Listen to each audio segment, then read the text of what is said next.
প্রথমে দীর্ঘদিন ইউরোপে ছিলাম, জি। ইটালিতে ছিলাম। ইটালি থেকে মাইগ্রেন্ট বলতে ওই যে আপনার এই ব্রেক্সিটের সময় চলে আচ্ছা। আসছে, ব্রেক্সিটের আগেই।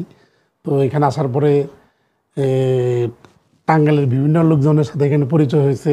জি, আমার ২ বাসা আছে, ওনারা একসময় স্টুডেন্ট হিসেবে আইসে এখানে এস্টাবলিশড, জি, খুব ভালো। সবার সাথে মোটামুটি আমরা একত্র একই ফ্যামিলি, একই ছাতার তলে বসবাস করতে পারি, জি, এরকম একটা উদ্যোগ নিয়ে মূলত আমাদের এই সংগঠনের জি, প্রসেসটা।